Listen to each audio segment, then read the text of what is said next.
저는 박은정, 62세입니다. 남편을 떠나보낸 지 7년이 흘렀습니다. 그 긴 시간 동안 저는 그저 아들들의 엄마로만 살았죠. 교직에서 물러나고 두 아들을 모두 출가시켰습니다. 큰아들 성우는 35이 되어서도 제 재혼 이야기만 나오면 얼굴을 굳혔어요. 엄마, 나이 들어서 무슨 재혼이에요. 그냥 편하게 사세요. 편하게 산다는 게 뭘까요? 텅 빈 집에서 혼자 밥 먹고 드라마 보다가 잠드는 게 편한 건가요? 아닙니다. 그건 익숙할 뿐이지 편한 게 아니었어요. 어느 날 문득 거울을 보다가 생각했습니다.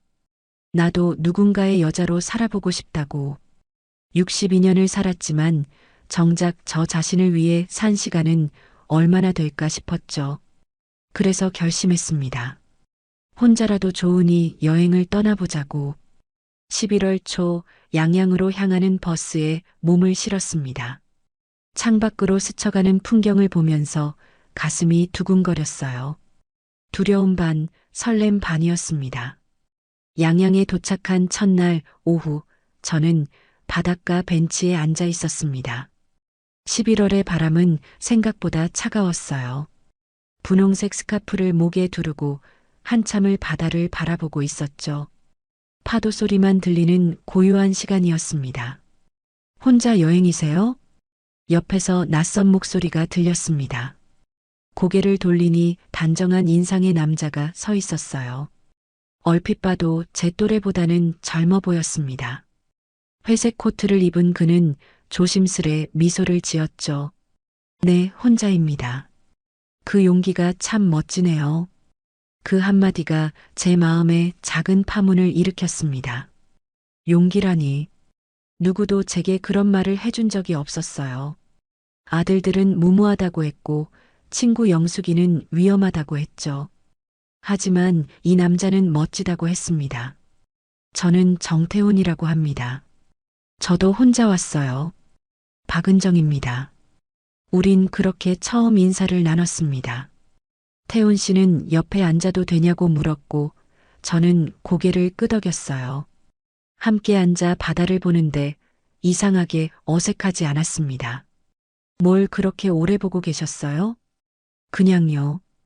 파도가 밀려왔다가 사라지는 게 사람 인생 같다는 생각을 했습니다. 태훈 씨가 잠시 침묵하다가 말했습니다. 은정 씨는 철학자 같으시네요.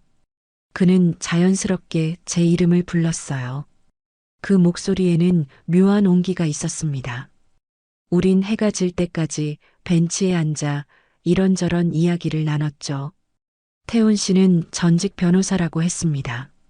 지금은 법률 컨설턴트로 일한다고 했어요. 혼자 계신 지는 얼마나 되셨어요? 7년 됐습니다.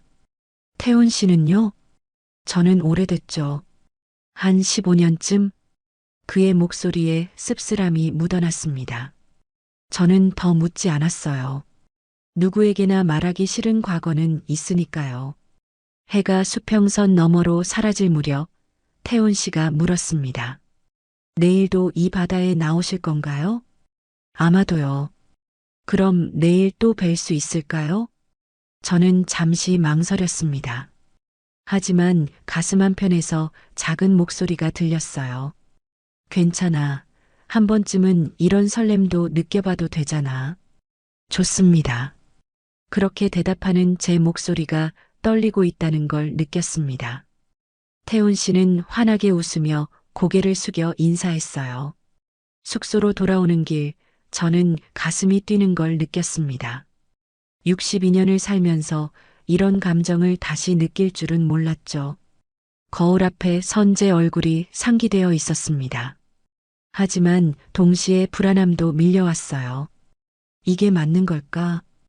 이 나이에 이런 설렘을 느껴도 되는 걸까? 머릿속이 복잡했습니다. 그날 밤 저는 휴대폰을 들고 한참을 고민했습니다. 친구 영숙이에게 전화를 걸까 말까? 결국 전화기를 내려놓았어요. 아직은 아무에게도 말하고 싶지 않았습니다. 이 작은 설렘을 혼자만 간직하고 싶었죠. 창밖으로 달빛이 비쳤습니다. 파도 소리가 희미하게 들려왔어요. 저는 눈을 감았습니다. 내일이 기다려졌죠. 그때는 몰랐습니다. 이 작은 만남이 제 인생을 완전히 뒤흔들어 놓을 거라는 걸. 다음 날 아침 창문을 여니 하얀 눈이 내리고 있었습니다. 11월에 눈이라니. 양양에 온 지 이틀째였지만 이런 풍경은 처음이었어요. 마음이 설레었습니다.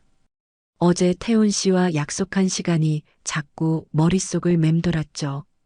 서둘러 옷을 입었습니다. 어제 입었던 분홍 스카프를 다시 목에 둘렀어요. 거울을 보니 뺨에 홍조가 살짝 올라와 있었습니다. 이 나이에 이러는 내가 우스워서 피식 웃음이 나왔죠. 바닷가로 나가는 길 하얀 눈이 옷깃에 내려앉았습니다. 찬 공기가 폐를 파고들었어요. 어제 그 벤치가 보였습니다. 그런데 이미 누군가 앉아 있었죠. 태훈 씨였습니다. 일찍 오셨네요. 제 목소리에 태훈 씨가 고개를 돌렸습니다. 그는 환하게 웃으며 일어났어요. 은정 씨를 기다렸습니다. 어젯밤 잠이 잘 안 오더라고요. 그 말에 제 심장이 쿵 하고 뛰었습니다. 저만 그런 게 아니었구나. 태훈 씨도 저를 생각했다는 말에 가슴이 두근거렸어요. 함께 벤치에 앉아 눈 내리는 바다를 바라봤습니다. 파도 위로 하얀 눈송이가 떨어져 사라졌죠. 신기한 풍경이었어요. 이런 날씨에 바다 보는 것도 처음입니다. 저도 그래요. 뭔가 특별한 날 같지 않아요? 태훈 씨가 옆에서 말했습니다. 저는 고개를 끄덕였어요. 정말 특별한 날 같았습니다. 눈은 점점 더 굵게 내렸죠. 조금 걸어볼까요? 이렇게 앉아만 있으니 추워요. 태훈 씨의 제안에 저는 일어났습니다. 우린 나란히 해변을 걸었어요. 발밑으로 모래가 밟혔고 파도 소리가 귓가에 울렸습니다. 그때였어요. 갑자기 강한 바람이 불어왔습니다. 제 목에 두르고 있던 분홍 스카프가 휙 하고 날아갔어요. 아, 저도 모르게 비명을 질렀습니다. 스카프는 바람을 타고 절벽 쪽으로 날아갔죠. 낮은 절벽 아래 바위 틈에 걸려 있었습니다. 저거 제가 아끼는 건데. 괜히 중얼거렸습니다. 사실 그냥 평범한 스카프였어요. 하지만 어제 태훈 씨를 처음 만날 때 두르고 있던 거라 왠지 의미가 있게 느껴졌죠. 잠깐만요. 태훈 씨가 갑자기 절벽 쪽으로 걸어갔습니다. 아니에요, 괜찮습니다. 위험해요. 제가 소리쳤지만 태훈 씨는 이미 조심스럽게 절벽을 내려가고 있었어요. 높이가 한 3미터쯤 됐을까요? 그리 높진 않았지만 바위가 미끄러워 보였습니다. 심장이 쫄깃했어요. 괜히 아끼는 척했나 싶어 후회가 밀려왔습니다. 저는 절벽 위에서 태훈 씨를 내려다봤죠. 조심하세요. 괜찮아요. 이 정도는. 태훈 씨는 천천히 바위를 잡고 내려갔습니다. 눈이 계속 내리고 있었어요. 바위가 점점 더 미끄러워질 거였습니다. 제 손에 식은땀이 났죠. 드디어 태훈 씨가 스카프를 집어들었습니다. 그리고 조심스럽게 다시 올라왔어요. 마지막에 손을 헛디뎠을 때 저는 숨이 멎는 줄 알았습니다. 다행히 태훈 씨는 균형을 잡고 무사히 올라왔죠. 휴, 다행이다. 태훈 씨가 숨을 고르며 말했습니다. 그리고 눈이 소복이 쌓인 분홍 스카프를 제게 건넸어요. 손이 차가웠습니다. 이런 건 잃으면 안 돼요. 꼭 간직하세요. 그 말에 제 눈시울이 뜨거워졌습니다. 단순히 스카프를 주워준 게 아니었어요. 제가 소중히 여기는 걸 함께 소중하게 생각해준다는 느낌이 들었죠. 고맙습니다. 정말 별 말씀을요. 은정 씨 것이니까요. 태훈 씨는 손에 묻은 눈을 털며 웃었습니다. 코트 소매가 젖어 있었어요. 저는 스카프를 꼭 쥐었습니다. 가슴이 벅차올랐죠. 우린 다시 벤치로 돌아왔습니다. 눈은 여전히 내리고 있었어요. 저는 젖은 스카프를 무릎 위에 올려놓았습니다. 손 괜찮으세요? 네, 이 정도는. 태훈 씨가 손을 비비며 말했습니다. 붉게 부어오른 손등이 보였어요. 제 가슴이 저려왔습니다. 그날 오후 우린 근처 카페에서 따뜻한 차를 마셨습니다. 창밖으로 계속 눈이 내렸죠. 태훈 씨는 손을 호호 불며 말했습니다. 이런 날씨 정말 오랜만이네요. 그러게요. 낭만적이기도 하고. 제가 대답했습니다.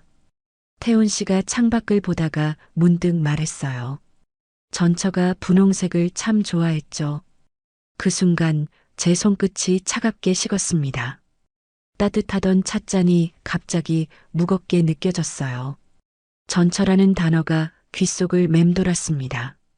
아, 죄송해요. 괜한 얘기를. 태훈 씨가 당황한 듯 말했습니다. 하지만 이미 늦었어요. 제 머릿속에 물음표가 하나둘 떠올랐죠. 아까 그 스카프를 그렇게까지 해서 주워준 이유가 혹시 전처를 떠올려서였을까? 저를 본 게 아니라 다른 누군가를 본 건 아닐까? 괜찮습니다. 저는 억지로 웃으며 말했습니다. 하지만 가슴 한편이 서늘해지는 걸 느꼈어요. 설렘과 불안이 동시에 밀려왔습니다. 그날 밤 숙소로 돌아온 저는 분홍 스카프를 한참 바라봤습니다. 말린 스카프는 여전히 분홍빛이었어요. 하지만 이제 그 색이 달리 보였습니다. 이게 정말 저를 위한 마음이었을까? 아니면 다른 누군가의 그림자였을까? 잠들기 전까지 그 생각이 머릿속을 떠나지 않았습니다. 창밖으론 여전히 눈이 내리고 있었어요. 사랑의 시작과 불안의 그림자가 하얀 눈처럼 함께 내리고 있었습니다. 양양에서 돌아온 지 사흘이 지났습니다. 서울의 일상으로 돌아왔지만 머릿속은 여전히 그 바닷가에 머물러 있었어요.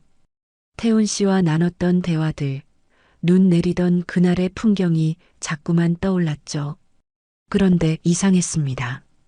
저는 태훈 씨의 연락을 기다리고 있었어요.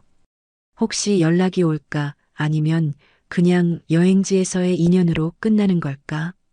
마음이 불안했습니다. 그날 오후 휴대폰이 울렸습니다.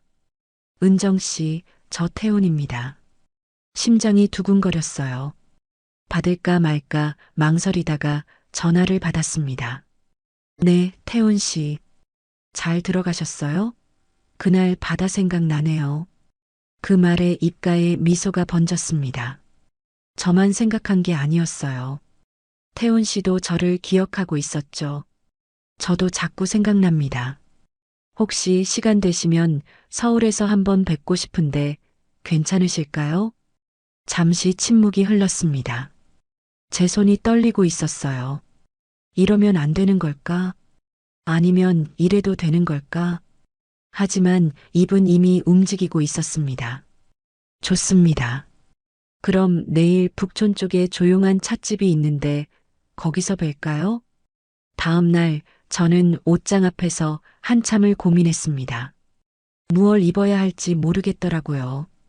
결국 베이지색 코트를 골랐어요. 화장도 평소보다 조금 더 신경 썼습니다. 거울 속 제 모습이 낯설었죠. 북촌으로 가는 길, 가슴이 계속 두근거렸습니다. 지하철 안에서 휴대폰을 몇 번이나 확인했어요. 혹시 약속을 취소한다는 연락이 올까봐 불안했죠. 찻집 앞에 도착했을 때 태훈 씨는 이미 와 있었습니다. 한옥을 개조한 작은 찻집이었어요. 고즈넉한 분위기가 마음에 들었습니다. 여기 찾기 어렵지 않으셨어요? 아니요, 괜찮았습니다.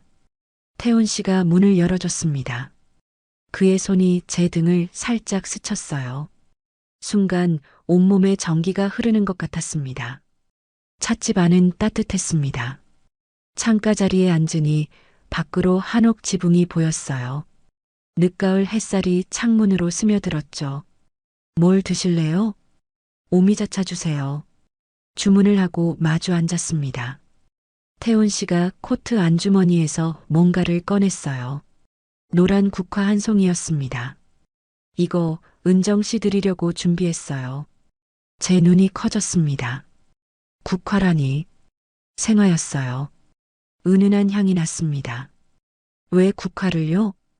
양양에서 햇살이 은정 씨 머리칼에 닿던 게 기억나요. 그때 당신 머리칼이 국화처럼 빛나더라고요. 얼굴이 뜨거워졌습니다.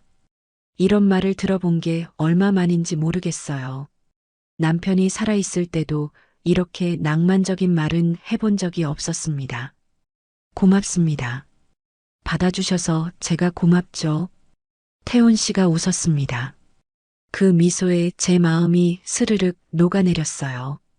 분홍 스카프 때문에 생긴 불안감이 조금씩 사라지는 것 같았습니다. 우린 차를 마시며 이런저런 이야기를 나눴습니다. 태훈 씨는 법률 일을 하면서 겪었던 에피소드를 들려줬어요. 저는 교직 생활 이야기를 했죠. 시간이 어떻게 가는지 몰랐습니다. 은정 씨, 솔직히 말씀드려도 될까요? 태훈 씨가 갑자기 진지한 표정으로 말했습니다. 네, 말씀하세요. 저는 양양에서 은정 씨를 만난 게 운명이라고 생각해요. 처음 뵀을 때부터 뭔가 끌리더라고요. 제 손이 찻잔을 놓치려다가 가까스로 잡았습니다. 심장이 터질 것 같았어요. 저도 그랬습니다. 제 목소리가 떨렸습니다. 솔직한 고백이었어요. 태훈 씨의 눈빛이 따뜻해졌죠. 그때였습니다. 창밖에서 누군가의 시선이 느껴졌어요. 고개를 돌리니 한 여자가 창밖에서 저희를 보고 있었습니다. 중년 여성이었어요. 검은색 코트를 입고 있었고 긴 머리를 뒤로 묶고 있었죠.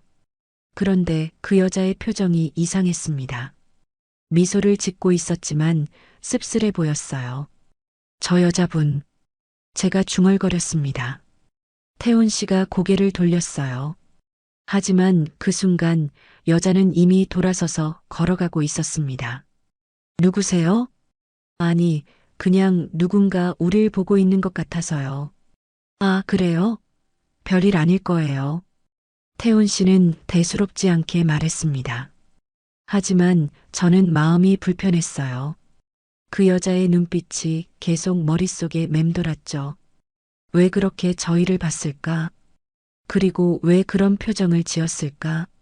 슬픔 같기도 하고 연민 같기도 한 그 표정이 자꾸 떠올랐습니다.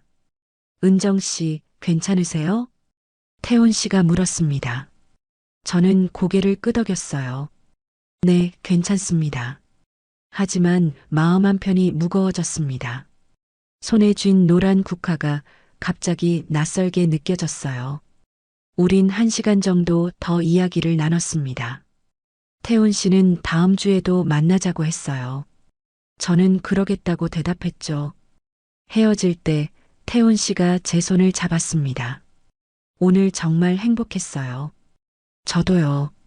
제 대답은 진심이었습니다. 하지만 동시에 불안감도 함께 자라나고 있었어요. 집으로 돌아오는 길, 저는 국화를 들고 걸었습니다. 노란 꽃잎이 석양빛을 받아 빛났어요. 예뻤습니다. 하지만 자꾸만 그 여자의 얼굴이 떠올랐습니다. 창밖에서 저희를 바라보던 그 씁쓸한 미소. 대체 저 여자는 누구였을까? 집에 도착해서 국화를 물에 꽂았습니다. 꽃병 속 국화를 바라보며 생각했어요. 이 꽃처럼 예쁜 순간들 뒤에 무언가 감춰진 게 있는 건 아닐까? 그날 밤 저는 잠이 오지 않았습니다. 태훈 씨에 대한 설렘과 알 수 없는 불안감이 동시에 밀려왔죠. 창밖으로 달이 떠 있었어요. 국화향이 방 안에 은은하게 퍼졌습니다. 하지만 그 향기조차 왠지 불안하게 느껴지는 밤이었어요. 태훈 씨와 만난 지 2달이 지났을 때 그가 청혼을 했습니다. 북한산 자락의 작은 식당에서였어요.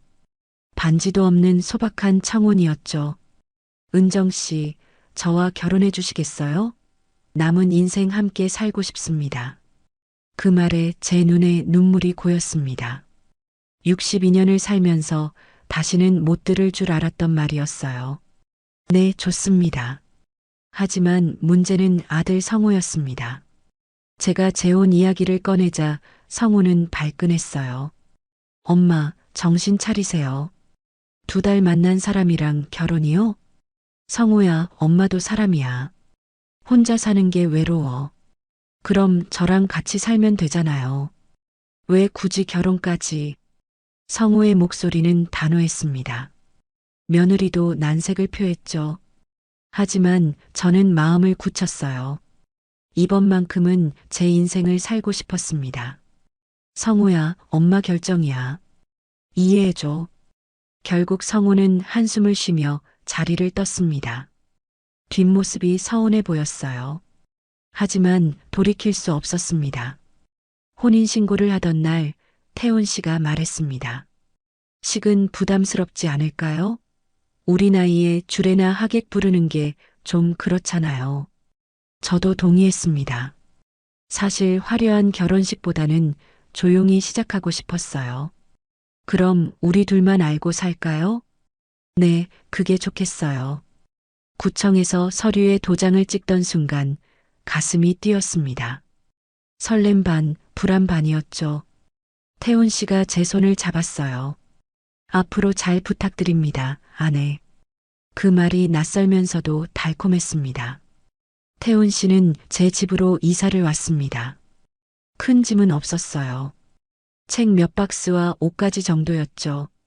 짐이 별로 없네요. 원래 소박하게 살았어요. 처음 며칠은 신혼 같았습니다. 태훈 씨는 아침마다 커피를 내려줬어요. 함께 장을 보고 손잡고 공원을 걸었죠. 이런 게 행복이구나 싶었습니다. 하지만 일주일쯤 지나면서 뭔가 달라지기 시작했어요. 태훈 씨가 서재에서 보내는 시간이 늘었습니다. 문을 잠그고 들어가는 일이 잦아졌죠. 뭐 하세요? 일 좀 봐야 해서요. 도와드릴 거 없어요?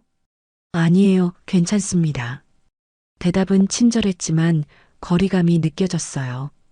저는 문 밖에서 망설이다가 돌아섰습니다. 전화도 이상했습니다. 예전엔 제 앞에서 받던 전화를 이젠 밖으로 나가서 받았어요. 여보세요? 네, 잠깐만요. 그러고는 베란다로 나가곤 했죠. 목소리가 낮게 깔렸습니다. 누구와 통화하는지 궁금했지만 물어볼 용기가 나지 않았어요. 그러던 어느 날 밤이었습니다. 태훈 씨가 샤워를 하러 간 사이 거실 탁자에 휴대폰이 놓여 있었어요. 평소 같으면 그냥 지나쳤을 겁니다. 하지만 그날따라 마음이 불안했죠. 손이 저절로 움직였습니다. 휴대폰을 집어들었어요. 화면에 비밀번호 입력창이 떴습니다. 예전엔 비밀번호가 없었는데 언제 걸었을까? 그때 문자 알림이 떴습니다. 잠금 화면에도 내용이 보였어요. 보험 납입 완료, 수익자 박은정. 납입 금액 5억 원. 제 손끝이 얼어붙었습니다. 5억 원짜리 보험이요? 수익자가 저라고요? 심장이 빠르게 뛰기 시작했습니다. 샤워실에서 물소리가 멈췄습니다. 서둘러 휴대폰을 제자리에 놓았어요. 손이 떨렸습니다. 태훈 씨가 수건으로 머리를 닦으며 나왔습니다. 왜 그래요? 얼굴이 안 좋은데. 아, 아니에요. 그냥 말을 잇지 못했습니다. 태훈 씨는 휴대폰을 집어들고 방으로 들어갔어요. 저는 소파에 주저앉았습니다. 보험, 5억 원, 수익자 박은정. 그 단어들이 머릿속을 맴돌았어요. 왜 저를 수익자로 한 보험을 들었을까? 그것도 결혼한 지 한 달도 안 돼서 밤새 잠을 이루지 못했습니다. 옆에서 태훈 씨는 편안하게 자고 있었어요. 그 모습이 낯설게 느껴졌습니다. 다음 날 아침 저는 용기를 냈습니다. 태훈 씨, 물어볼 게 있어요. 뭔데요? 혹시 보험 들었어요? 태훈 씨의 손이 잠시 멈췄습니다. 커피잔을 내려놓고 저를 봤어요. 보험이요? 아, 그거. 왜 제가 수익자예요? 그것도 5억이나. 일하다 보니 혹시 몰라서요. 제가 먼저 가면 은정 씨 혼자 남잖아요. 그럴까봐 준비해 둔 거예요. 태연한 목소리였습니다. 하지만 제 가슴은 진정되지 않았어요. 왜요? 뭐가 문제라도? 아니, 그냥 갑자기 왜 그런 걸 들었나 싶어서요. 사랑하니까요. 당연한 거 아닌가요? 태훈 씨가 웃으며 말했습니다. 하지만 그 웃음이 진심인지 가면인지 알 수 없었어요. 그렇긴 하지만 너무 생각하지 마세요. 그냥 만약을 대비한 거예요. 태훈 씨는 출근 준비를 했습니다. 저는 식탁에 앉아 식어가는 커피를 바라봤어요. 보험? 그게 정말 사랑의 표현일까요? 아니면 다른 계산이 숨어 있는 걸까요? 머릿속이 복잡했습니다. 현관문이 닫히는 소리가 들렸습니다. 집은 다시 고요해졌어요. 저는 거실을 서성였습니다. 서재 문이 보였죠. 손잡이를 잡았습니다. 잠겨 있었어요. 언제부터 서재에 잠금 장치를 달았을까? 제가 모르는 사이에 뭔가 변하고 있었습니다. 창밖으로 겨울 햇살이 비쳤습니다. 따뜻해 보이는 햇살이었지만 제 마음은 점점 차가워지고 있었어요. 짧은 문자 한 줄이 한 달간 쌓아온 신뢰를 흔들어 놓기 시작했습니다. 휴대폰을 들고 친구 영숙이에게 전화를 걸까 고민했습니다. 하지만 뭐라고 말해야 할지 몰랐어요. 의심한다고 하기엔 증거가 없었고 괜찮다고 하기엔 불안이 너무 컸습니다. 그렇게 저는 소파에 앉아 하루를 보냈습니다. 행복했던 지난 한 달이 한순간에 의심으로 얼룩지고 있었어요. 태훈 씨가 출장을 간다고 했습니다. 부산에서 이틀 정도 있다 온다더군요. 현관에서 가방을 들고 서 있는 그를 배웅하면서도 마음 한편이 불편했어요. 다녀올게요. 전화할게요. 조심해서 다녀와요. 문이 닫혔습니다. 집은 다시 고요해졌어요. 그 고요함이 오히려 귀를 먹먹하게 만들었죠. 거실을 서성이다가 서재 앞에 섰습니다. 문은 여전히 잠겨 있었어요. 손잡이를 잡았지만 꿈쩍도 하지 않았습니다. 왜 이렇게까지 잠그는 걸까? 문득 생각났습니다.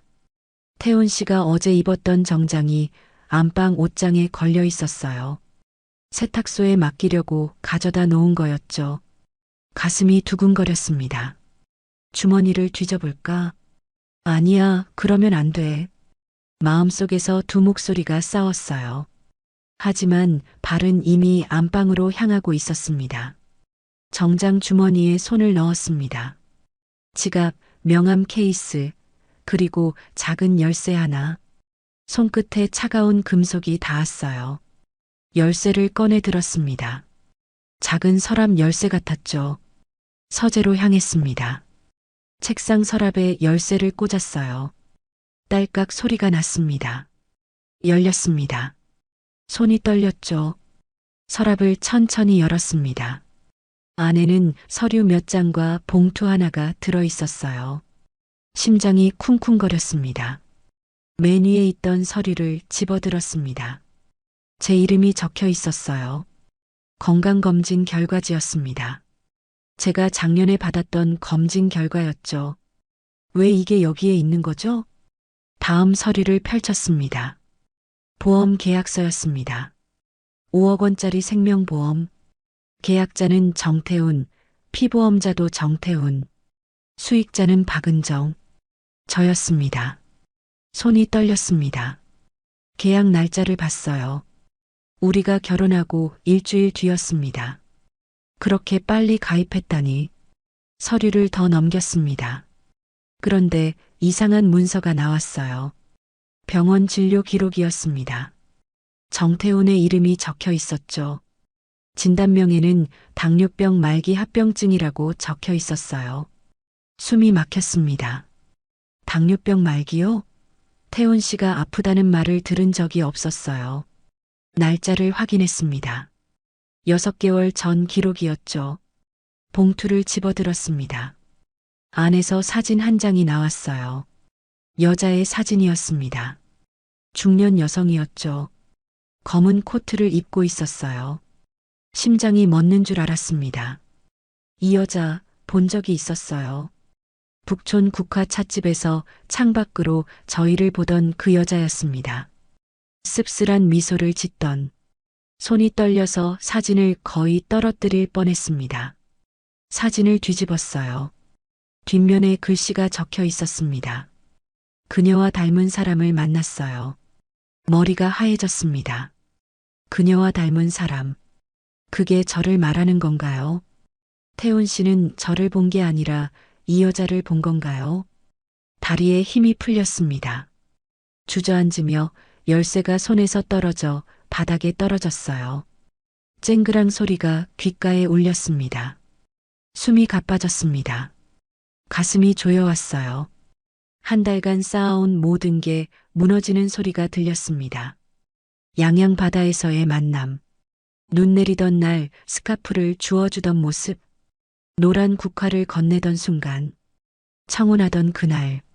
모든 게 거짓이었던 걸까요? 저는 단지 대체품이었던 건가요? 죽은 아니면 떠난 누군가를 대신할 사람. 그렇게 선택된 거였나요? 사진 속 여자를 다시 봤습니다. 자세히 보니 조금 닮았습니다. 얼굴형이 비슷했어요. 머리 스타일도 비슷했죠. 제가 이 여자의 복사본이라는 건가요? 서류를 다시 펼쳤습니다. 병원 기록을 읽었어요. 당뇨병 말기 합병증, 예상 여명 1년에서 2년. 의사의 소견이 적혀 있었습니다. 1년에서 2년. 그러니까 태훈 씨는 자신이 얼마 못 산다는 걸 알고 있었던 겁니다. 그래서 저와 결혼한 건가요? 5억 원을 남기고 가려고. 아니에요. 말도 안 돼요. 사랑한다고 했잖아요. 남은 인생 함께하고 싶다고 했잖아요. 하지만 증거는 여기 있었습니다. 차가운 서류들이 진실을 말하고 있었어요. 바닥에 주저앉은 채로 한참을 있었습니다. 시간이 얼마나 지났는지 몰랐어요. 창밖이 어두워지고 있었습니다. 휴대폰이 울렸습니다. 태훈 씨였습니다. 전화를 받지 않았어요. 다시 울렸습니다. 또 받지 않았죠. 문자가 왔습니다. 은정 씨, 왜 전화 안 받아요? 잘 있어요? 내일 들어갈게요. 그 문자를 보는데 눈물이 났습니다. 이 사람이 진심인지 거짓인지 모르겠다는 게 너무 슬펐어요. 사랑받고 싶었습니다. 여자로 살고 싶었어요. 그게 그렇게 잘못된 바람이었나요? 그 바람 때문에 이렇게 속은 건가요? 서류를 다시 서랍에 넣었습니다. 열쇠로 잠갔어요. 그리고 정장 주머니에 열쇠를 다시 넣었습니다. 모든 걸 원래대로 돌려놓았죠. 하지만 제 마음은 돌아가지 않았습니다. 이미 깨져버린 신뢰는 다시 붙일 수가 없었어요. 거실 소파에 앉았습니다. 어둠이 내렸지만 불을 켜지 않았어요. 어둠 속에서 가만히 앉아 있었습니다. 태훈 씨가 내일 돌아옵니다. 그럼 어떻게 해야 할까요? 모른 척 해야 할까요? 아니면 따져 물어야 할까요? 하지만 따져 물어서 뭐가 달라질까요? 이미 결혼했습니다. 혼인신고도 했어요. 아들한테도 말했죠. 눈물이 볼을 타고 흘러내렸습니다. 소리 없이 울었어요. 62년을 살면서 이렇게 무너지는 기분은 처음이었습니다. 사랑이라 믿었던 한 달, 행복했던 그 시간들, 모든 게 서류 한 장으로 무너져 내렸습니다. 창밖으로 달이 떠올랐습니다. 차가운 달빛이 거실을 비췄어요. 저는 그 달빛 속에서 혼자 울고 있었습니다. 국화가 꽂혀 있던 꽃병이 보였습니다. 꽃은 이미 시들어 있었어요. 노랗던 꽃잎이 갈색으로 변해 있었죠. 마치 제 마음처럼. 태훈 씨가 출장에서 돌아온 후 저는 아무 말도 하지 않았습니다. 서랍 속 비밀을 본 것도 그 여자의 사진을 본 것도 입 밖에 내지 않았어요. 그냥 평소처럼 웃고 밥을 차리고 대답했습니다. 하지만 몸이 정직하게 반응했습니다. 밥맛이 없었어요. 목구멍으로 음식이 넘어가지 않았죠. 밤마다 잠들지 못하고 천장만 바라봤습니다. 요즘 왜 그래요? 얼굴이 많이 야윈 것 같은데. 태훈 씨가 걱정스럽게 물었습니다. 그의 손이 제 이마에 닿았어요. 따뜻했습니다. 하지만 그 온기가 진심인지 연기인지 알 수가 없었죠. 괜찮아요. 그냥 좀 피곤해서요. 병원 가보는 게 어때요? 아니에요. 쉬면 나아질 거예요. 하지만 나아지지 않았습니다. 일주일이 지나고 2주일이 지나도 몸은 점점 더 무거워졌어요. 가슴 한쪽이 이상했습니다. 묵직한 느낌이 들었죠. 샤워를 하다가 가슴에 손을 대봤습니다. 뭔가 만져졌어요. 작은 덩어리 같은 게 느껴졌습니다. 심장이 철렁했죠. 다음 날 태훈 씨 몰래 병원에 갔습니다. 산부인과가 아니라 외과였어요. 의사는 진지한 표정으로 검사를 권했습니다. 조직 검사를 해봐야 정확히 알 수 있습니다. 얼마나 걸려요? 일주일 정도요. 일주일. 그 시간이 끝없이 길게 느껴졌습니다. 집에 돌아와서도 태훈 씨에게 말하지 않았어요. 말할 수가 없었습니다. 이 사람이 진심으로 걱정해 줄까? 아니면 보험금을 떠올릴까? 그런 생각을 하는 제 자신이 비참했죠. 결과가 나오는 날 혼자 병원에 갔습니다. 친구 영숙이도 부르지 않았어요. 아무에게도 말하고 싶지 않았습니다. 의사의 표정이 무겁였습니다. 유방암 초기입니다. 다행히 일찍 발견했어요. 수술하면 완치 가능성이 높습니다. 암. 그 단어가 귓가에서 울렸습니다. 의사의 말이 더 이상 들리지 않았어요. 입술이 파르르 떨렸습니다. 언제 수술할 수 있나요? 최대한 빨리 하는 게 좋습니다. 다음 주 월요일에 입원하시죠. 고개를 끄덕였습니다. 다른 선택지는 없었어요. 집으로 돌아오는 길, 하늘이 무너지는 것 같았습니다. 62년을 살아왔는데 이제 끝인 건가요? 결혼하고 석 달 만에 암이라니. 문득 서랍 속 서류가 떠올랐습니다. 제 건강검진 결과. 그게 거기 있던 이유가 뭘까요? 혹시 태훈 씨가 제 건강을 확인하려고 미리 조사한 걸까요? 머리가 아팠습니다. 의심이 꼬리에 꼬리를 물었어요. 하지만 확인할 수도 없었습니다. 이번 날까지 태훈 씨에게 말하지 않았습니다. 출장 간다고 거짓말을 했어요. 어디 가세요? 친구 영숙이가 강릉에 있거든요. 거기 가서 며칠 있다 올게요. 그래요? 조심해서 다녀와요. 태훈 씨는 의심하지 않았습니다. 아니, 의심할 틈을 주지 않았죠. 월요일 아침 작은 가방 하나를 들고 집을 나섰습니다. 태훈 씨는 출근 준비를 하고 있었어요. 다녀올게요. 연락해요. 잘 다녀와요. 현관문을 닫는 순간 눈물이 났습니다. 혼자였습니다. 진짜 혼자였어요. 병원에 입원했습니다. 4인실이었죠. 침대에 누워 천장을 바라봤어요. 내일이면 수술입니다. 무섭지 않다면 거짓말이겠죠. 영숙이에게 전화를 걸까 고민했습니다. 하지만 전화기를 들지 못했어요.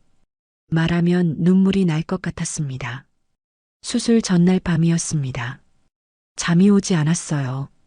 복도를 걷기로 했습니다. 보호자 없이 혼자 입원한 게 너무 외로웠죠. 복도 끝 창가에 서서 밖을 내다봤습니다. 서울의 야경이 보였어요. 불빛들이 반짝였습니다. 저 안에 태훈 씨도 있겠죠. 지금 뭘 하고 있을까요? 그때였습니다. 뒤에서 익숙한 목소리가 들렸어요. 왜 혼자 있어요? 심장이 멎는 줄 알았습니다. 천천히 돌아봤어요. 태훈 씨가 서 있었습니다. 손에는 꽃다발을 들고 있었죠. 어떻게? 병원에서 연락 왔어요. 보호자 연락처가 제 번호였잖아요. 그제야 생각났습니다. 입원 서류에 보호자를 적어야 했었죠. 태훈 씨 번호를 적었던 게 기억났어요. 당신 혼자가 아니잖아요. 태훈 씨가 다가왔습니다. 가까이서 보니 그의 눈에 눈물이 고여 있었어요. 처음 보는 모습이었습니다. 왜 말 안 했어요? 암이라고 수술한다고 왜 혼자 결정했어요? 목소리가 떨리고 있었습니다. 화난 것 같기도 하고 슬픈 것 같기도 했죠. 말할 수 없었어요. 제 목소리도 떨렸습니다. 눈물이 터질 것 같았어요. 왜요? 제가 남편인데 왜 말 못해요? 당신이 진심인지 모르겠어서요. 그 말이 터져 나왔습니다. 참고 있던 게 한꺼번에 쏟아졌어요. 태훈 씨가 멈칫했습니다. 꽃다발을 든 손이 축 내려갔죠. 무슨 말이에요? 서랍이요. 당신 서랍 봤어요. 서류도 사진도 다 봤어요. 침묵이 흘렀습니다. 태훈 씨의 얼굴이 창백해졌어요. 언제부터? 출장 갔을 때요. 태훈 씨가 벽에 기댔습니다. 꽃다발이 바닥에 떨어졌어요. 하얀 국화 꽃잎이 흩어졌습니다. 처음엔 잘못했어요. 태훈 씨가 말했습니다. 목소리가 갈라졌어요. 아내를 잃고 너무 외로웠어요. 그 사람 닮은 사람을 찾았죠. 계획도 했어요. 제가 먼저 가면 보험금이라도 남기려고. 제 눈에서 눈물이 흘렀습니다. 하지만 지금은 달라요. 은정 씨를 알아가면서 진짜 사랑하게 됐어요. 정말이에요. 믿을 수가 없어요. 믿어주세요. 제발. 태훈 씨가 무릎을 꿇었습니다. 복도 한가운데서 무릎을 꿇고 울고 있었어요. 정말 두렵습니다. 당신이 없을까봐. 수술 잘못되면 어떡하나 그 생각에 미칠 것 같아요. 그 눈물이 진짜인지 거짓인지 알 수 없었습니다. 하지만 제게 더 이상 판단할 힘이 없었어요. 너무 지쳐 있었습니다. 주저앉았습니다. 복도 바닥에 주저앉아 울었어요. 태훈 씨도 울고 있었죠. 우린 그렇게 한참을 울었습니다. 병원 복도에서 흩어진 국화 옆에서 사랑인지 거짓인지 모를 감정 속에서 울고 있었습니다. 수술은 성공적이었습니다. 의사는 완치 가능성이 높다고 했어요. 하지만 항암 치료는 피할 수 없었죠. 3개월 정도 치료받으셔야 합니다. 힘들겠지만 견뎌야 해요. 의사의 말에 고개를 끄덕였습니다. 옆에 앉아있던 태훈 씨가 제 손을 꽉 잡았어요. 그 손이 따뜻했습니다. 퇴원 후 일주일 뒤 첫 항암 치료를 받았습니다. 주사 바늘이 팔에 꽂히는 순간부터 온몸이 무거워지는 느낌이었어요. 집에 돌아와 침대에 누웠죠. 괜찮아요? 태훈 씨가 물었습니다. 저는 고개를 끄덕였지만 사실 괜찮지 않았어요. 속이 메스꺼웠고 머리가 아팠습니다. 물 좀 주세요. 태훈 씨가 컵을 가져다 줬습니다. 물을 마시는데 손이 떨렸어요. 태훈 씨가 컵을 받쳐줬죠. 며칠이 지나자 부작용이 시작됐습니다. 음식 냄새만 맡아도 토할 것 같았어요. 태훈 씨가 죽을 끓여줬지만 한 숟가락도 넘기기 힘들었죠. 조금만 드세요. 힘내야죠. 먹고 싶은데 못 먹겠어요. 눈물이 났습니다. 이렇게 무기력한 제 모습이 싫었어요. 2주 정도 지났을 때였습니다. 아침에 일어나 베개를 보니 머리카락이 빠져 있었어요. 한두 가닥이 아니었습니다. 수북이 쌓여 있었죠. 손으로 머리를 쓸어봤습니다. 머리카락이 우수수 떨어졌어요. 심장이 철렁했습니다.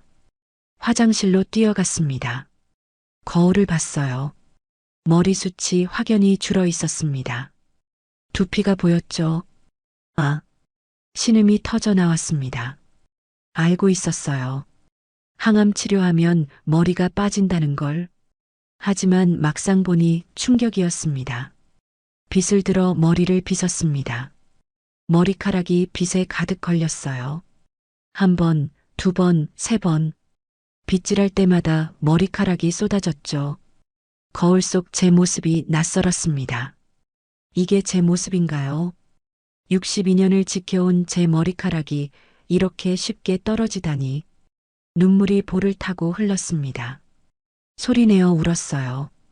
화장실 문을 잠그고 한참을 울었습니다. 은정 씨, 괜찮아요? 태훈 씨가 문 밖에서 물었습니다. 대답할 수가 없었어요. 목이 메어서 말이 나오지 않았죠. 문 열어줘요. 제발. 태훈 씨의 목소리가 다급했습니다. 저는 비틀거리며 문을 열었어요. 태훈 씨가 안으로 들어왔습니다. 바닥에 떨어진 머리카락들을 봤어요. 그리고 저를 봤죠. 은정 씨. 저는 그의 품에 안겼습니다. 한참을 울었어요. 태훈 씨는 아무 말 없이 제 등을 쓸어주었습니다. 추해졌어요. 머리도 없고. 무슨 소리예요? 전혀 안 추해요. 거짓말. 거울 봤잖아요. 태훈 씨가 제 얼굴을 들어 올렸습니다. 눈을 마주쳤어요. 기다려요. 잠깐만요. 어디 가요? 금방 올게요. 태훈 씨가 화장실을 나갔습니다. 현관문이 열리고 닫히는 소리가 들렸어요. 어디 간 거죠? 저는 다시 거울을 봤습니다. 눈이 퉁퉁 부어 있었어요. 머리는 듬성듬성 빠져 있었죠. 한심한 모습이었습니다. 세면대에 기대 섰습니다. 다리에 힘이 없었어요. 이렇게 약해질 줄 몰랐습니다. 1시간쯤 지났을까요? 현관문이 열렸습니다. 태훈 씨가 돌아온 거였어요. 은정 씨 나왔어요. 화장실 문을 열고 나갔습니다. 거실에 태훈 씨가 서 있었어요. 순간 숨이 멎었습니다. 태훈 씨의 머리가 없었어요. 완전히 민머리였습니다. 깨끗하게 밀어버린 거였죠. 뭐 한 거예요? 같이 기르자고요. 태훈 씨가 웃었습니다. 머리 없는 얼굴이 낯설었지만 그의 미소는 따뜻했어요. 왜 이런 걸? 혼자면 외로우니까요. 같이 기르면 덜 외롭잖아요. 눈물이 또 났습니다. 이번엔 슬픈 눈물이 아니었어요. 가슴이 뭉클했습니다. 태훈 씨가 다가왔습니다. 제 머리를 쓰다듬었어요. 우리 둘 다 민머리네요. 쌍둥이 같죠? 바보 같아요. 바보죠. 당신한테 반한 순간부터 바보였어요. 태훈 씨의 눈에도 눈물이 고여 있었습니다. 그는 제 이마에 입을 맞췄어요. 따뜻했습니다. 미안해요. 처음엔 정말 잘못 시작했어요. 계산했고 이용하려 했어요. 알아요. 하지만 지금은 달라요. 정말 사랑해요. 은정 씨 없으면 못 살아요. 그 목소리가 떨리고 있었습니다. 진심이 느껴졌어요. 아니, 진심이라고 믿고 싶었습니다. 저도요. 작은 목소리로 대답했습니다. 태훈 씨가 저를 꽉 안았어요. 두 민머리가 부딪혔죠. 웃음이 났습니다. 처음에는 작게, 그러다 점점 크게 웃었어요. 태훈 씨도 웃었습니다. 둘 다 민머리인 채로 안고 웃었죠. 우리 모자 같이 사러 갈까요? 태훈 씨가 말했습니다. 좋아요. 커플 모자 사요. 분홍색으로 할까요? 그건 싫어요. 하늘색이 좋아요. 그럼 하늘색으로. 우린 손을 잡고 소파에 앉았습니다. 민머리 두 개가 나란히 있었어요. 우스웠지만 행복했습니다. 창밖으로 햇살이 들어왔습니다. 따뜻한 봄날이었어요. 거울을 다시 봤습니다. 이번엔 둘이서 봤죠. 머리는 없었지만 웃고 있었습니다. 태훈 씨도 웃고 있었어요. 거울 속 우리가 행복해 보였습니다. 그날 오후 정말로 모자를 사러 나갔습니다. 하늘색 비니 2개를 샀어요. 똑같은 걸로 맞췄죠. 잘 어울려요. 당신도요. 손을 잡고 걸었습니다. 사람들이 쳐다봤어요. 민머리 부부가 신기했나 봅니다. 하지만 신경 쓰이지 않았어요. 집으로 돌아오는 길 태훈 씨가 말했습니다. 은정 씨, 나을 거예요. 꼭 나아요. 그럴까요? 그럴 거예요. 제가 옆에 있잖아요. 그 말이 믿음직스러웠습니다. 처음으로 태훈 씨를 온전히 믿을 수 있을 것 같았어요. 처음엔 계산으로 시작된 사랑이었습니다. 보험금과 외로움, 그리고 죽은 아내의 그림자. 하지만 지금은 달랐어요. 머리를 깎고 온 남자. 같이 아파하고 같이 웃는 남자. 이 사람은 진심으로 저를 사랑하고 있었습니다. 그날 밤 나란히 누워 잤습니다. 태훈 씨의 민머리가 베개에 닿아 있었어요. 제 머리도 마찬가지였죠. 손을 잡고 잤습니다. 따뜻한 손이었어요. 그 손을 잡고 있으니 두렵지 않았습니다. 내일이 오는 게 무섭지 않았죠. 사랑이 변하고 있었습니다. 의심에서 믿음으로, 계산에서 헌신으로. 천천히 그러나 확실하게 변해가고 있었어요. 3개월이 흘렀습니다. 마지막 항암 치료를 받고 일주일 뒤 병원에서 전화가 왔어요. 완치 판정입니다. 축하드려요. 의사의 말에 눈물이 났습니다. 살았구나. 정말 살아남았구나. 전화를 끊고 태훈 씨를 봤어요. 그도 울고 있었습니다. 다행이에요. 정말 다행이에요. 태훈 씨가 저를 꽉 안았습니다. 두 사람 모두 머리카락이 조금씩 자라나고 있었어요. 짧은 머리였지만 그게 더 소중하게 느껴졌죠. 며칠 뒤 태훈 씨가 말했습니다. 은정 씨, 어디 가고 싶은 데 있어요? 글쎄요. 특별히. 그럼 제가 정해도 될까요? 어디 갈 건데요? 태훈 씨가 미소를 지었습니다. 우리 처음 만난 곳으로 가요. 이번엔 거짓 없이. 가슴이 뛰었습니다. 양양. 모든 게 시작된 그곳. 설렘과 불안이 뒤섞였던 그 바닷가. 좋아요. 가요. 다음 주 금요일 우린 양양으로 향했습니다. 차 안에서 태훈 씨가 제 손을 잡았어요. 짧은 머리가 바람에 날렸죠. 긴장돼요? 조금요. 당신은요? 저도요. 떨리네요. 창밖으로 풍경이 스쳐 지나갔습니다. 1년 전 버스를 타고 갔던 그 길이었어요. 그때는 혼자였죠. 외롭고 불안했습니다. 하지만 지금은 달랐어요. 옆에 누군가 있었습니다. 손을 잡아줄 사람이 있었죠. 양양에 도착했을 때 오후 2시였습니다. 햇살이 따가웠어요. 바다 냄새가 났습니다. 여기에요. 저 벤치. 태훈 씨가 가리켰습니다. 1년 전 그 벤치였어요. 우리가 처음 만났던 곳. 파도 소리가 들렸습니다. 천천히 걸어갔습니다. 모래를 밟는 느낌이 낯설지 않았어요. 벤치에 앉았죠. 나란히 앉아 바다를 봤습니다. 여기서 처음 봤죠. 태훈 씨가 말했습니다. 네. 분홍 스카프 두르고 있었어요. 그때 정말 예뻐 보였어요. 거짓말. 그땐 다른 사람 생각했잖아요. 태훈 씨가 움찔했습니다. 저는 그의 손을 꽉 잡았어요. 농담이에요.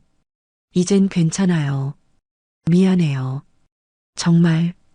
이제 그만해요. 다 지난 일이에요. 파도가 밀려왔다가 사라졌습니다. 하얗게 부서지는 파도가 아름다웠어요. 은정 씨, 솔직하게 말해도 될까요? 태훈 씨가 조심스럽게 물었습니다. 말해요. 처음엔 정말 잘못 시작했어요. 아내를 잃고 너무 외로웠어요. 당뇨 합병증 진단받고 혼자 죽는 게 두려웠죠. 저는 아무 말 없이 들었습니다. 그래서 당신을 찾았어요. 건강검진 결과도 미리 확인했고 보험도 들었어요. 계산된 만남이었죠. 목소리가 떨리고 있었습니다. 하지만 당신을 알아가면서 변했어요. 진짜 사랑하게 됐어요. 계산이 아니라 진심으로.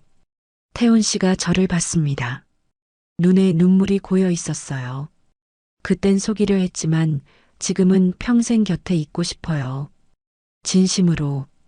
바람이 불어왔습니다. 짧은 머리가 흔들렸죠. 저는 손을 내밀었습니다.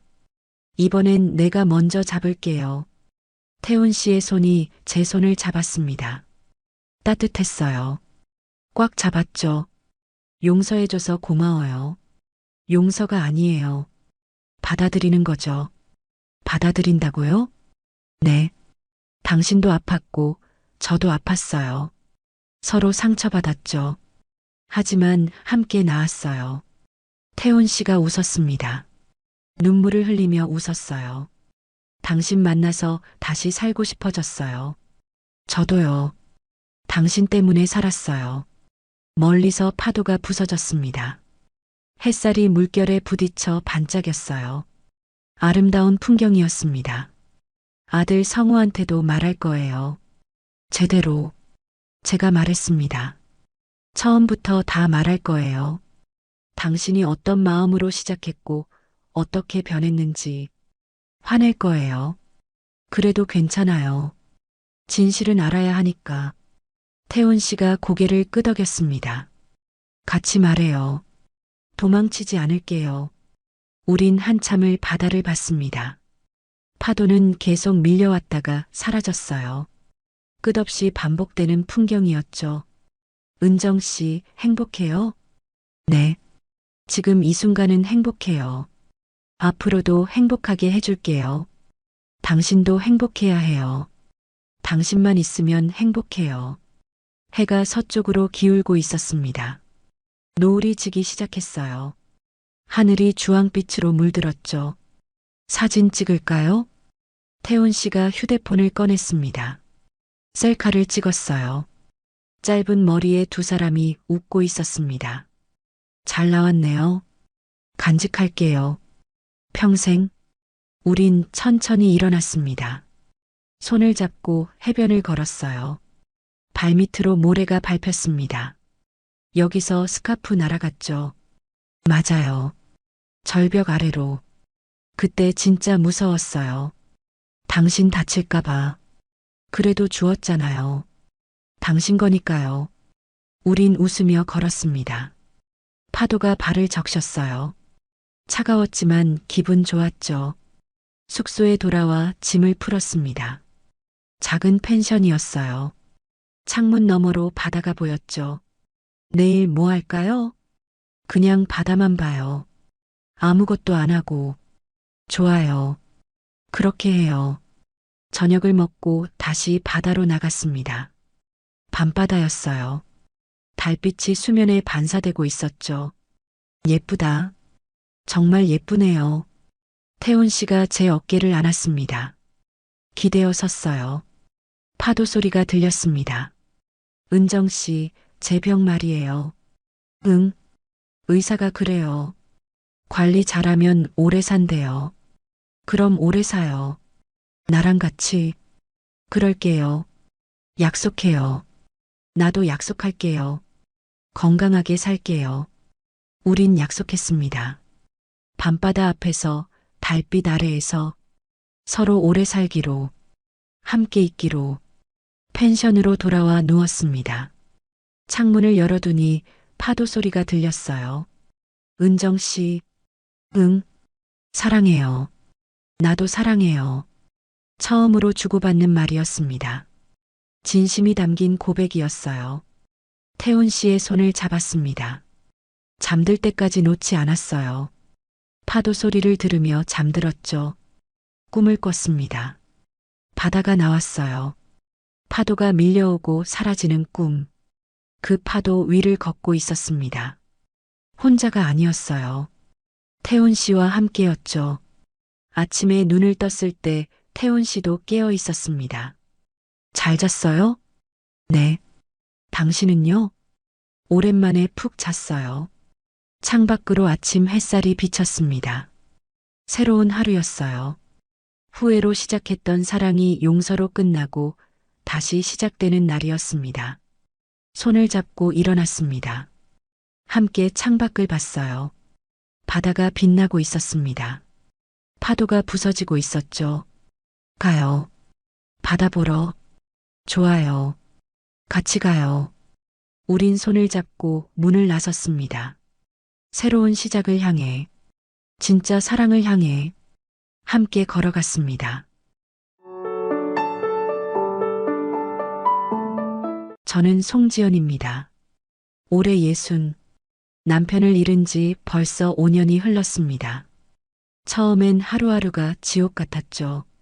아침에 눈을 뜨면 옆자리가 텅 비어 있고 밥을 차려놓아도 혼자 먹는 식탁. 그렇게 시간이 흐르면서 조금씩 익숙해졌습니다. 아니, 익숙해진 척 했다는 게 맞겠네요. 서울 근교에 작은 꽃집을 열었습니다. 남편 보험금으로요.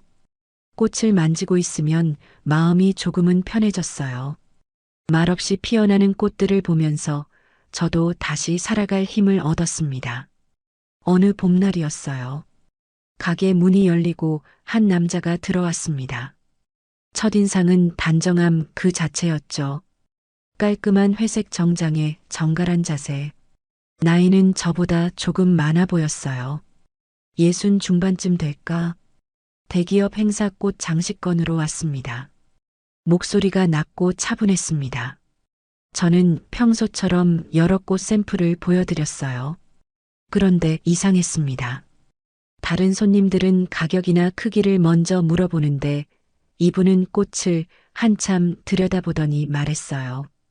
꽃은 향보다 마음이 먼저 느끼는 거예요. 순간 가슴이 덜컥했습니다. 이 나이에 이런 감정이 올 줄은 몰랐어요. 그냥 평범한 한마디였는데 왜 이렇게 마음에 남는 걸까요?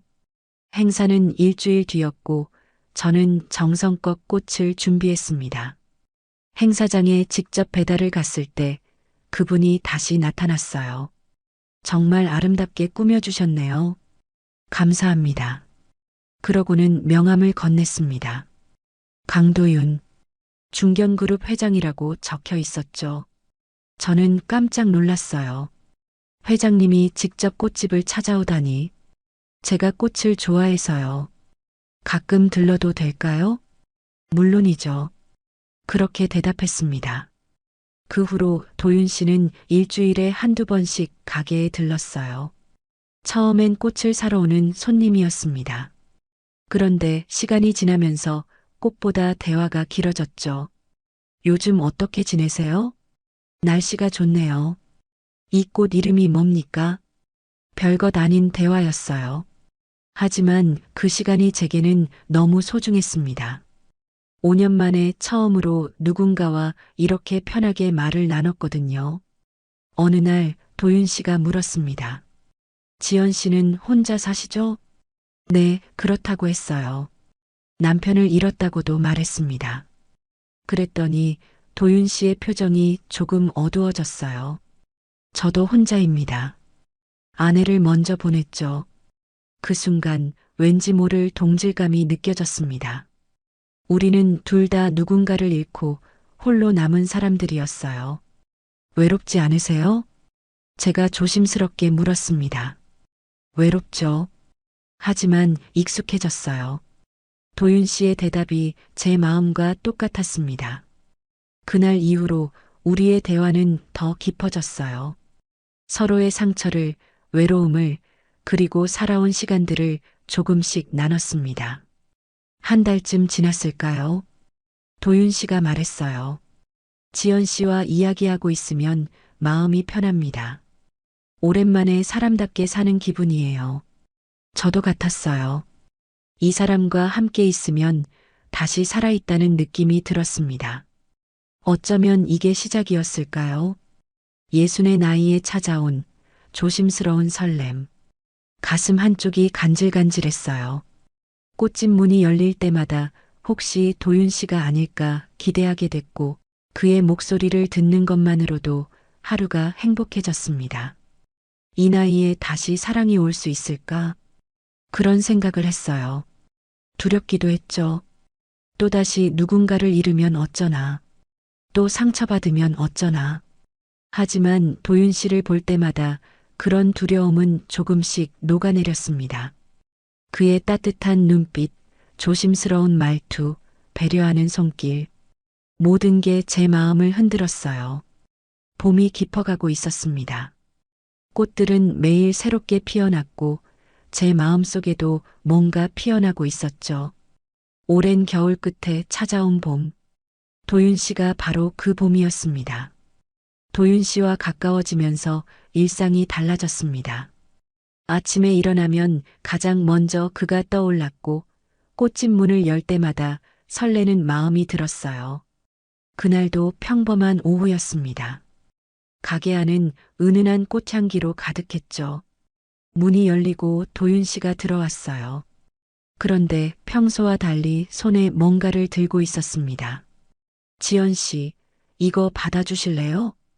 유리돔이었어요. 투명한 유리 안에 붉은 장미와 하얀 안개꽃이 정교하게 보존되어 있었습니다. 정말 아름다웠어요. 빛을 받으니 유리가 반짝이면서 꽃들이 살아있는 것처럼 보였죠.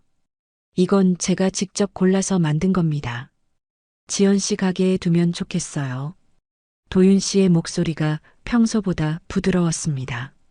보고 있으면 마음이 편해지거든요.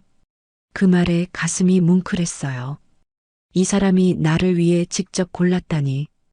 60평생 살면서 이런 선물을 받아본 적이 있었나 싶었습니다. 정말 고맙습니다. 너무 예뻐요. 저는 유리돔을 받아들고 한참을 들여다봤어요. 햇빛에 비추니 더 영롱하게 빛났습니다. 그런데 각도를 바꿔보니까 밑면에 뭔가 작게 새겨진 게 보였어요. 영진에게 세 글자였습니다. 또박또박 새겨진 한글. 순간 손이 굳었어요. 영진. 이게 뭐지? 장식용 문구일까? 아니면 심장이 빠르게 뛰기 시작했습니다. 손바닥에 땀이 났어요. 이상하게 불안했습니다. 이거 밑에 글씨가 있네요. 제가 조심스럽게 말했어요.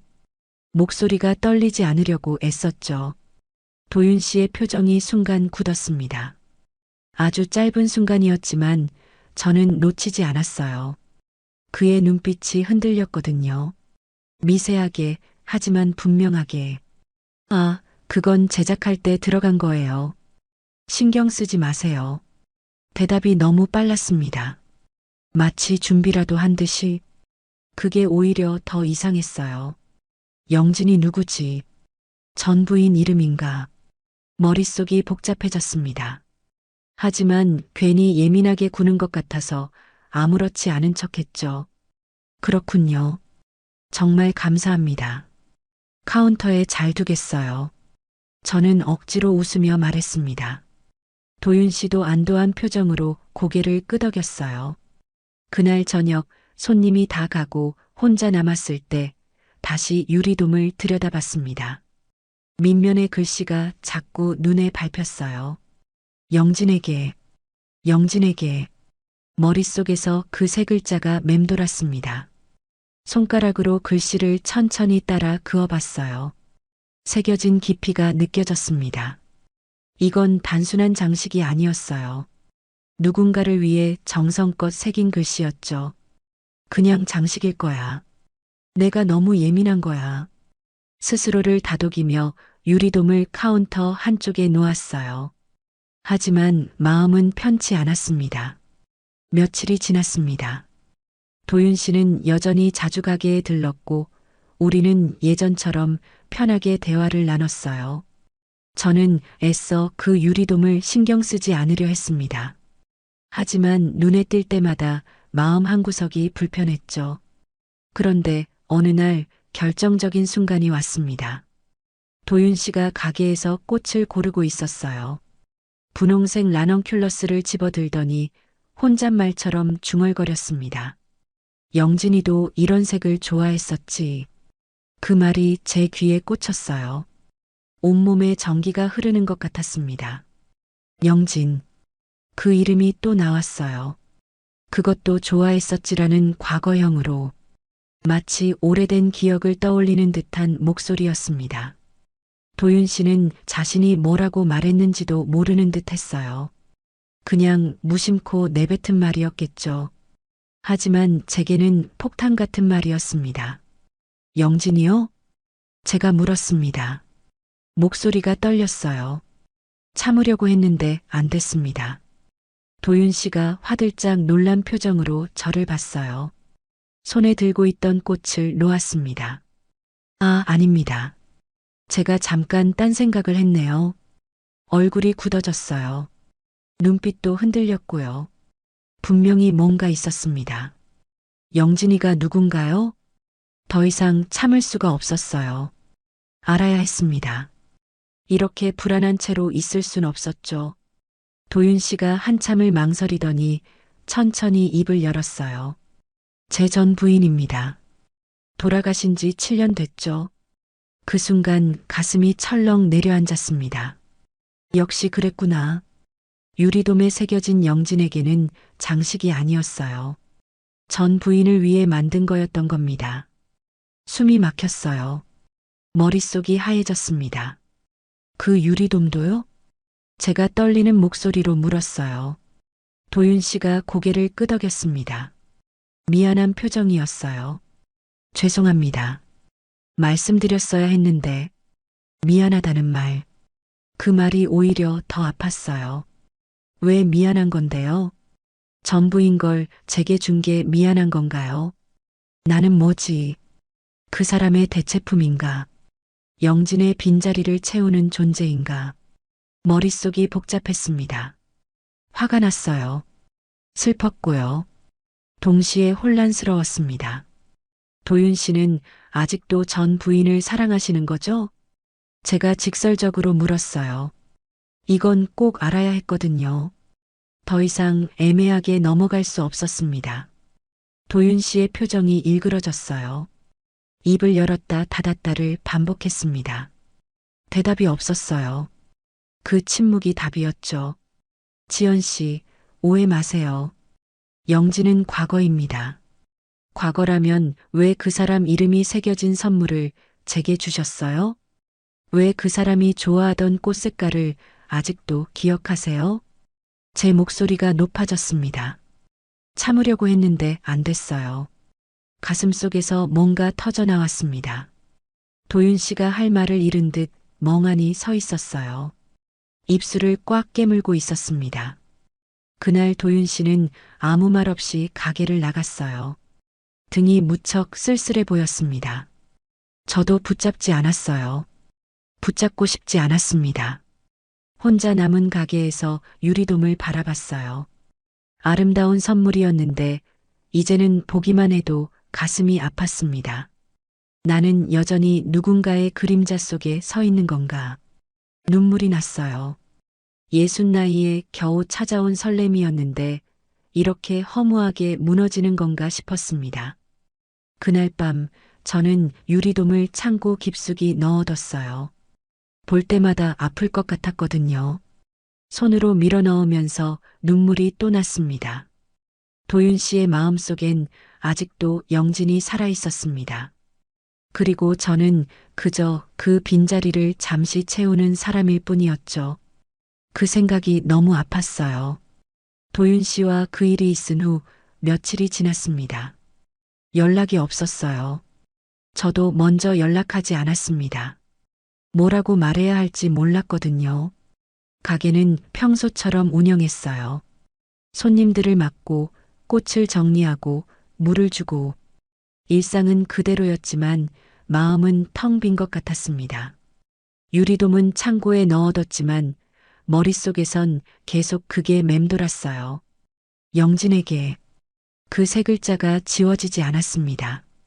그날은 비가 내렸어요. 아침부터 먹구름이 끼더니 오후가 되자 억수같이 쏟아졌습니다. 창밖으로 빗줄기가 세차게 내리쳤어요. 천둥 소리도 들렸죠. 이런 날엔 손님이 별로 없습니다. 저는 카운터에 앉아 멍하니 비를 바라봤어요. 빗소리가 시끄러웠지만 오히려 마음이 조금 편했습니다. 그때였어요. 가게 문이 벌컥 열렸습니다. 한 여자가 우산도 없이 들어왔어요. 온몸이 비에 젖어 있었습니다. 머리카락에서 물이 뚝뚝 떨어졌죠. 어서 오세요. 제가 수건을 건넸습니다. 여자는 고맙다며 받았어요. 나이는 40대 후반쯤 돼 보였습니다. 단정한 인상에 날카로운 눈빛이었죠. 혹시 송지연 씨 맞으십니까? 여자가 물었어요. 저를 아는 사람이었습니다. 하지만 저는 처음 보는 얼굴이었어요. 네, 맞는데요. 누구시죠? 저는 윤세라입니다. 강도윤 회장님의 전 비서였어요. 그 말에 가슴이 철렁했습니다. 도윤 씨의 전 비서라니. 왜 이 사람이 여기에 온 걸까요? 아, 그러시군요. 무슨 일로 오셨어요? 제가 조심스럽게 물었습니다. 불안했어요. 왠지 좋지 않은 일이 생길 것 같았습니다. 세라 씨가 가게 안을 둘러봤어요. 그러다가 카운터 한쪽을 가리켰습니다. 회장님, 아직도 그 유리돔 두셨네요? 순간 숨이 멎었어요. 유리돔은 창고에 넣어뒀는데. 아, 맞다. 어제 다시 꺼내서 카운터 구석에 놓아뒀었죠. 차마 버릴 수가 없어서였습니다. 그거 아세요? 제가 떨리는 목소리로 물었어요. 물론이죠. 그거 영진 부인이 만든 건데요. 세라 씨의 말에 머리가 멍해졌습니다. 뭐라고요? 영진 부인이 만들었다고요. 영진 부인이 직접 만든 거예요? 제가 다시 물었습니다. 잘못 들은 거겠죠. 제발 그랬으면 좋겠어요. 네. 영진 부인이 돌아가시기 일주일 전에 만든 겁니다. 회장님께 선물하려고요. 세라 씨가 담담하게 말했어요. 마치 당연한 사실을 얘기하듯이. 손끝이 떨렸습니다. 온몸에 소름이 돋았어요. 도윤 씨가 저를 위해 새로 만든 게 아니었습니다. 전 부인의 유품이었어요. 영진이 죽기 전에 도윤 씨에게 주려고 만든 거였죠. 그걸 회장님이 지연 씨한테 주셨나 봐요? 세라 씨가 물었습니다. 저는 고개를 끄덕였어요. 목소리가 나오지 않았습니다. 회장님은 영진 부인을 정말 사랑했어요. 돌아가신 후에도 7년 동안 그 유리돔을 회장실에 두고 매일 보셨죠. 제가 여러 번 치우라고 했는데 절대 안 치우셨어요. 세라 씨의 말이 계속 이어졌습니다. 저는 그냥 서서 듣고만 있었어요. 그런데 지연 씨를 만나고 나서 그걸 가져가셨더라고요. 그게 좀 이상했어요. 왜 갑자기 가져가셨을까? 혹시 지연 씨한테 주신 건 아닐까 싶었는데 역시 그랬네요. 말을 멈춘 세라 씨가 저를 바라봤습니다. 눈빛에 연민 같은 게 섞여 있었어요. 지연 씨, 죄송하지만 한 말씀 드릴게요. 회장님은 아직도 영진 부인을 잊지 못하셨어요. 지연 씨를 만나는 건 외로움 때문일 거예요. 그 말이 가슴에 비수처럼 박혔습니다. 외로움 때문. 저는 그저 외로움을 달래주는 존재였던 거죠. 왜 이런 말씀을 하시는 거예요? 제가 간신히 목소리를 냈습니다. 지연 씨가 상처받을까 봐요. 회장님은 좋은 분이지만 영진 부인의 그림자에서 벗어나지 못하셨어요. 그걸 알아주셨으면 해서요. 세라 씨가 조용히 말했습니다. 아기는 없어 보였어요. 오히려 걱정하는 것 같았습니다. 고맙습니다. 말씀해 주셔서. 저는 억지로 웃으며 말했어요. 세라 씨가 나간 후 가게엔 다시 저 혼자만 남았습니다. 비는 여전히 억수같이 내렸어요. 천둥 소리가 더 크게 들렸습니다. 저는 유리돔을 손에 들었어요. 아까보다 더 무겁게 느껴졌습니다. 영진이 만든 거라니. 죽기 일주일 전에 도윤 씨에게 주려고 만든 거라니. 손가락으로 밑면의 글씨를 천천히 쓰다듬었어요. 영진에게. 이 글씨를 영진이 직접 새긴 걸까요? 도윤 씨를 향한 마지막 사랑이었을까요? 눈물이 주르륵 흘러내렸습니다. 참으려고 했는데 안 됐어요. 나는 여전히 누군가의 그림자 속에 서 있구나. 그 생각이 머릿속을 가득 채웠습니다. 도윤 씨가 저를 좋아한다고 했을 때 저는 진심이라고 믿었어요. 예순의 나이에 찾아온 사랑이라고 생각했죠. 하지만 아니었습니다. 저는 그저 영진의 대체품이었어요. 도윤 씨의 외로움을 달래주는 존재였을 뿐이죠. 저녁이 됐어요. 비는 그칠 줄 몰랐습니다. 저는 가게 문을 닫고 불을 껐어요. 어둠 속에서 혼자 앉아 유리돔을 바라봤습니다. 가로등 불빛이 희미하게 들어와 유리돔을 비췄어요. 그 안에 장미가 슬퍼 보였습니다. 이 꽃들도 영진이 고른 걸까? 도윤 씨를 생각하며 고른 걸까? 눈물이 계속 흘렀어요. 닦아도 멈추지 않았습니다. 밖에선 빗소리만 들렸어요. 세상과 단절된 것 같았습니다. 저는 그렇게 혼자 울었어요. 아무도 모르게. 세라 씨가 다녀간 후 일주일이 지났습니다. 도윤 씨에게서 연락이 왔어요. 전화였습니다. 지연 씨, 이번 주 토요일 시간 되세요? 목소리가 조심스러웠어요. 저는 잠시 망설였습니다. 거절해야 할까? 하지만 결국 대답했죠. 무슨 일인데요? 우리 회사 창립 기념 파티가 있어요. 같이 가주실 수 있을까요? 파티라니. 저 같은 사람이 그런 자리에 어울릴까 싶었어요. 하지만 도윤 씨의 목소리엔 간절함이 묻어 있었습니다. 꼭 와주셨으면 합니다. 당신을 사람들에게 소개하고 싶어요. 그 말에 가슴이 뛰었어요. 소개하고 싶다니. 저를 공식적으로 인정하겠다는 뜻일까요? 알겠어요. 갈게요. 제가 대답했습니다. 도윤 씨가 안도하는 숨소리가 들렸어요. 토요일이 됐습니다. 저는 오랜만에 옷장을 뒤졌어요. 뭘 입어야 할지 고민이 많았습니다. 결국 남색 원피스를 골랐죠. 수수하지만 단정해 보이는 옷이었어요. 거울을 보니 낯선 제 모습이 보였습니다. 화장도 조금 진하게 했어요. 60 나이에 이렇게 꾸미는 게 어색했지만 오늘만큼은 도윤 씨 옆에 서도 부끄럽지 않은 모습이고 싶었습니다. 파티장은 서울 시내 유명 호텔이었어요. 도윤 씨가 로비에서 기다리고 있었습니다. 검은색 턱시도를 입은 모습이 멋있었어요. 와주셔서 고맙습니다. 도윤 씨가 제 손을 잡았습니다. 따뜻했어요. 그 온기가 제 마음까지 녹이는 것 같았습니다. 오늘 정말 예쁘세요. 도윤 씨가 속삭였어요. 얼굴이 화끈 달아올랐습니다. 파티장 안은 화려했어요. 샹들리에가 반짝이고 사람들은 우아한 옷차림으로 샴페인을 들고 있었습니다. 저는 주눅이 들었어요. 이런 곳은 제 세상이 아니었거든요. 도윤 씨가 제 허리에 손을 가볍게 얹었습니다. 긴장 마세요. 제가 옆에 있잖아요. 그 말에 조금 안심이 됐어요. 우리는 천천히 안으로 걸어 들어갔습니다. 사람들이 도윤 씨에게 인사를 건넸어요. 그때마다 도윤 씨는 저를 소개했습니다. 제 친구 송지연 씨입니다. 친구. 그 단어가 묘했어요.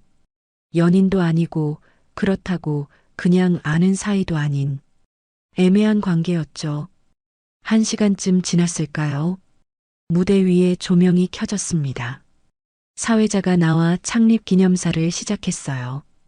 도윤 씨가 무대로 올라갔습니다. 마이크를 잡고 차분하게 말했어요. 회사의 역사, 직원들에 대한 감사, 미래에 대한 비전. 듣고 있으니 이 사람이 얼마나 멋진 사람인지 다시 느껴졌습니다. 연설이 끝나갈 무렵 도윤 씨가 저를 바라봤어요. 오늘 이 자리에 특별한 분을 모셨습니다. 심장이 쿵 떨어졌어요. 설마 저를 말하는 건가요? 송지연 씨, 나와주시겠어요? 무대 아래에서 조명이 저를 비췄습니다. 사람들의 시선이 일제히 저에게 쏠렸어요. 다리가 후들거렸습니다. 하지만 저는 천천히 무대로 걸어갔어요. 도윤 씨가 손을 내밀었고 저는 그 손을 잡았습니다. 이분은 제 인생의 두 번째 봄을 가져다 준 분입니다. 도윤 씨의 목소리가 떨렸어요. 진심이 담긴 목소리였습니다. 당신을 만나고 나서 다시 살아갈 이유를 찾았어요. 고맙습니다. 그 말에 눈물이 날 것 같았어요. 사람들이 박수를 쳤습니다. 저는 조용히 미소 지었습니다. 이제 괜찮은 걸까? 이제 영진의 그림자에서 벗어난 걸까? 그렇게 생각하는 순간이었어요. 무대 위 조명이 갑자기 꺼졌습니다. 파티장 전체가 어둠에 휩싸였어요. 사람들이 웅성거렸습니다. 무슨 일이에요? 정전인가? 혼란스러운 목소리들이 들렸어요. 저는 도윤 씨의 손을 꽉 잡았습니다. 그때였어요. 무대 뒤쪽에 있던 대형 플라워 조형물에서 불꽃이 튀었습니다. 타닥 소리와 함께 불길이 치솟았어요. 불이야! 누군가 소리쳤습니다. 사람들이 비명을 지르며 출구로 달려갔어요. 아수라장이 됐습니다. 저는 본능적으로 도윤 씨를 감싸 안았어요. 불꽃이 우리 쪽으로 튈 것 같았거든요. 지연 씨, 도윤 씨가 저를 꼭 껴안았습니다. 우리는 그렇게 서로를 감싸 안은 채 서 있었어요. 스프링클러가 작동했습니다. 물이 콸콸 쏟아졌어요. 불길은 금방 꺼졌지만 파티장은 엉망이 됐습니다. 사람들이 다 빠져나간 후 저와 도윤 씨만 무대에 남았어요. 온몸이 물에 젖었습니다. 도윤 씨의 턱시도도 제 원피스도 흠뻑 젖었죠. 괜찮으세요? 도윤 씨가 물었어요. 저는 고개를 끄덕였습니다. 무대를 내려오려는데 타버린 조형물 옆에 하얀 종이 한 장이 떨어져 있는 게 보였어요. 물에 젖어 있었지만 글씨는 선명했습니다. 저는 종이를 집어들었어요. 손이 떨렸습니다. 그날의 향기를 잊지 않겠습니다. 영진. 영진. 또 영진이었습니다. 심장이 멎는 것 같았어요. 이게 뭐죠? 왜 여기에 영진의 이름이 있는 거죠? 이게 뭐예요?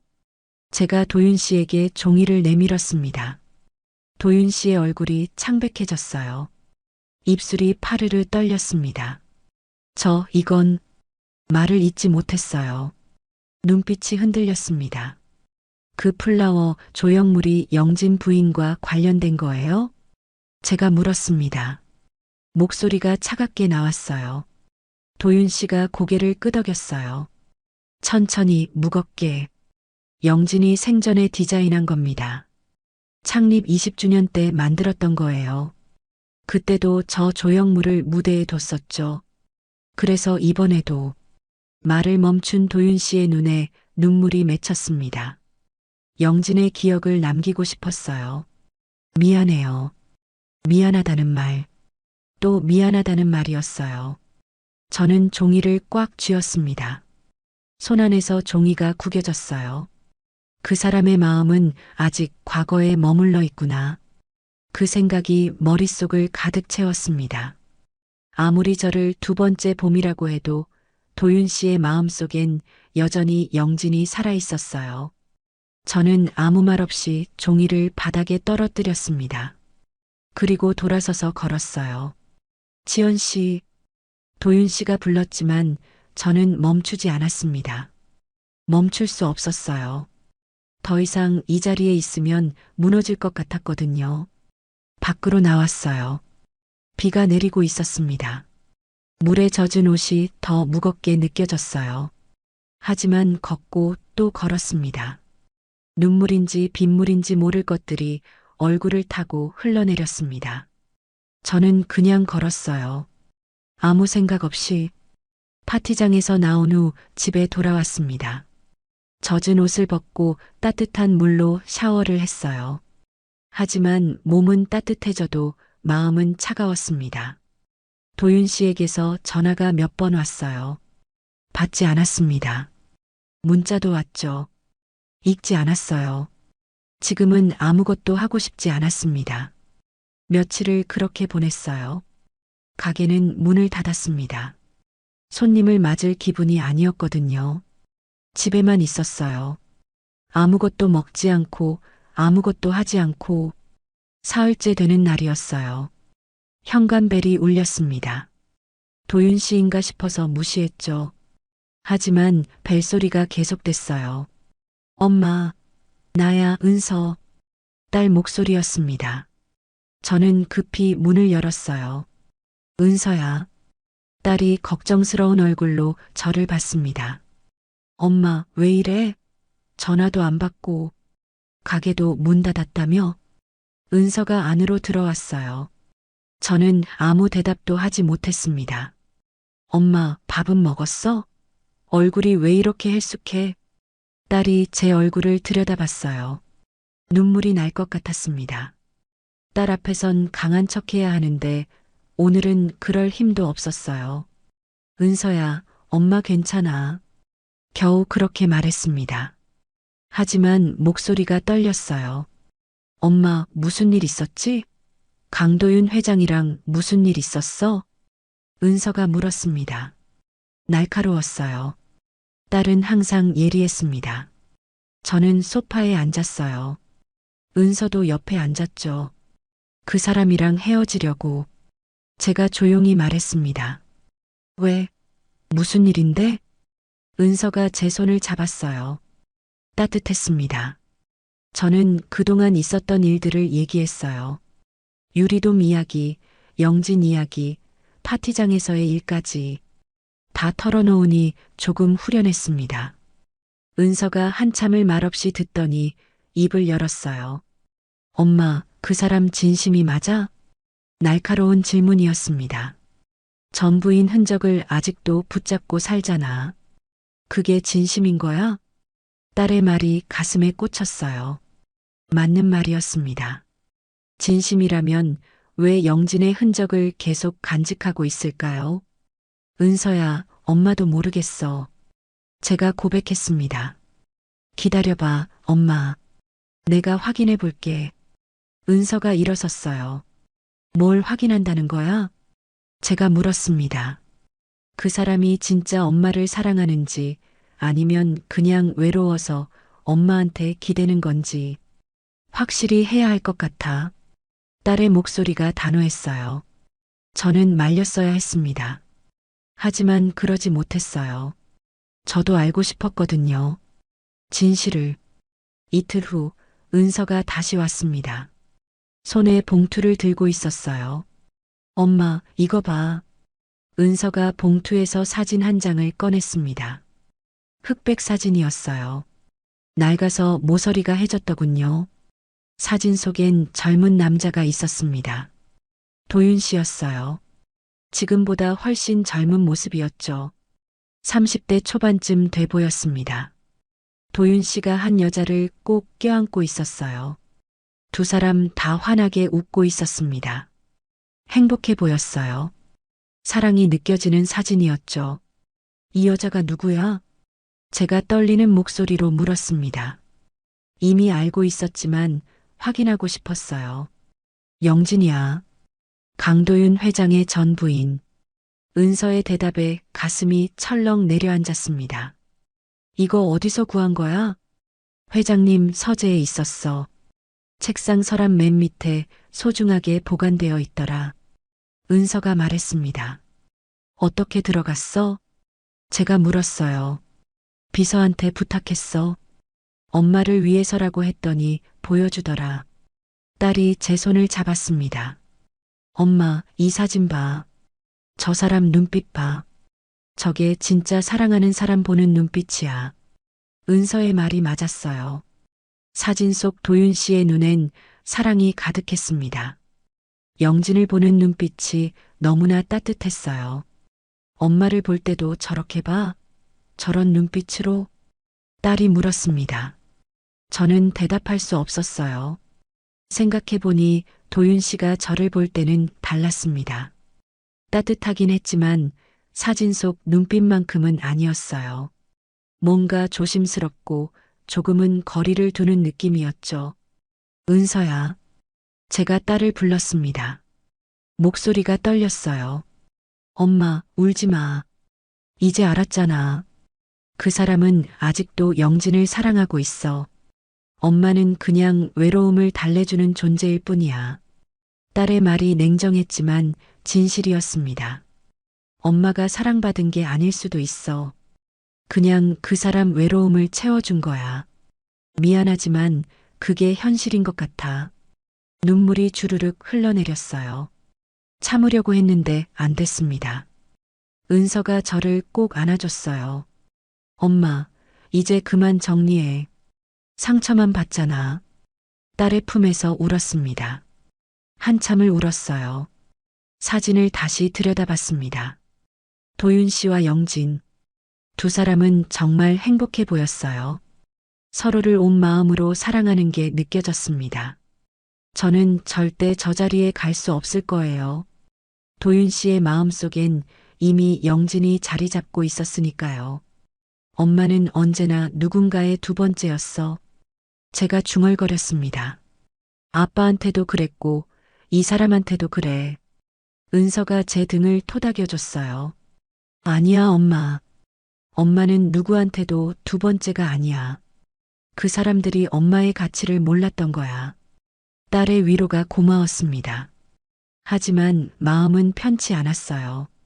밤이 됐어요. 은서는 저와 함께 자겠다며 남았습니다. 딸이 옆에서 자는 게 얼마만인지 모르겠어요. 어둠 속에서 천장을 바라봤습니다. 사진 속 도윤 씨와 영진의 모습이 계속 떠올랐어요. 내가 사랑받은 게 아니었구나. 그저 그 사람의 외로움을 달랜 것뿐이었어. 그 생각이 머릿속을 떠나지 않았습니다. 60 나이에 찾아온 사랑이라고 믿었는데 착각이었어요. 도윤 씨는 영진을 잊지 못했고 저는 그저 빈자리를 채우는 존재였을 뿐이죠. 눈물이 또 났습니다. 조용히 소리 없이 울었어요. 딸이 깰까봐 소리를 내지 않았습니다. 밤은 깊어갔고 저는 그렇게 혼자 눈물을 흘렸습니다. 긴긴 밤이었어요. 일주일이 지났습니다. 도윤 씨에게서 연락이 없었어요. 저도 연락하지 않았습니다. 이대로 끝나는 건가 싶었죠. 가게는 다시 열었어요. 손님들을 맞고 꽃을 팔고 일상을 이어갔습니다. 하지만 마음 한구석은 여전히 비어 있었어요. 어느 목요일 오후였습니다. 비가 부슬부슬 내리고 있었어요. 손님도 별로 없는 조용한 날이었죠. 가게 문이 열렸습니다. 벨소리가 울렸어요. 고개를 들었는데 도윤 씨였습니다. 검은 우산을 들고 서 있었어요. 얼굴이 많이 수척해 보였습니다. 눈 밑에 다크서클이 깊게 패어 있었죠. 지연 씨, 도윤 씨가 조용히 불렀습니다. 목소리가 잠겨 있었어요. 저는 아무 대답도 하지 못했습니다. 뭐라고 말해야 할지 몰랐거든요. 잠깐 시간 괜찮으세요? 할 말이 있어요. 도윤 씨가 말했습니다. 간절한 눈빛이었어요. 저는 고개를 끄덕였습니다. 도윤 씨가 안으로 들어왔어요. 우산을 접고 천천히 다가왔습니다. 앉으세요. 제가 말했습니다.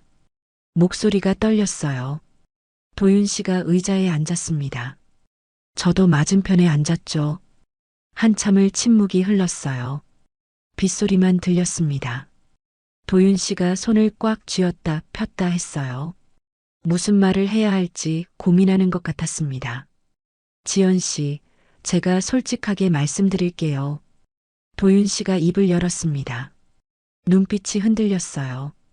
그 유리돈 말이에요. 사실은 영진이 마지막 날에 만든 거예요. 알고 있었습니다. 세라 씨한테 들었죠. 하지만 도윤 씨 입에서 직접 듣는 건 달랐어요. 가슴이 아팠습니다. 마지막 날이라면요? 제가 물었습니다. 영진이 죽기 하루 전이었어요. 병원 침대에서 만들었죠. 도윤 씨의 목소리가 떨렸습니다. 손이 너무 떨려서 제대로 만들지도 못했어요. 그래도 끝까지 완성했죠. 저한테 주려고. 눈물이 맺히는 게 보였어요. 도윤 씨가 눈물을 보이는 건 처음이었습니다. 그 사람은 외로웠어요. 평생 외로웠죠. 도윤 씨가 계속 말했습니다. 저는 일만 했어요. 회사 키우느라, 돈 버느라, 성공하느라. 영진한테 신경 쓸 시간이 없었죠. 한숨을 길게 쉬었어요. 영진은 매일 혼자였어요. 혼자 밥 먹고, 혼자 자고, 혼자 울었죠. 제가 몰랐어요. 아니, 알았는데도 못 본 척 했어요. 도윤 씨의 목소리가 갈라졌습니다. 병에 걸렸을 때도 혼자 견뎠어요. 제가 바빠 보여서 말도 못했대요. 늦게 알았죠. 이미 손 쓸 수 없을 때 주먹을 꽉 쥐었어요. 손등에 핏줄이 붉어졌습니다. 마지막 날 영진이 그 유리돔을 만들면서 말했어요. 당신 곁에 제가 없어도 이 꽃들이 제 대신 당신을 지켜줄 거라고. 눈물이 뚝 떨어졌습니다. 도윤 씨의 눈에서 눈물이 흘러내렸어요. 그날 밤 영진이 죽었어요. 제 손을 잡고 미안하다고 했어요. 평생 집만 됐다고, 이제 자유롭게 살라고. 도윤 씨가 얼굴을 손으로 가렸습니다. 저는 아무 말도 못했어요. 미안하다는 말도, 사랑한다는 말도. 그냥 손만 잡고 있었죠. 어깨가 떨렸어요. 울고 있었습니다. 저는 그냥 지켜봤어요. 말을 걸 수가 없었습니다. 한참 후 도윤 씨가 고개를 들었어요.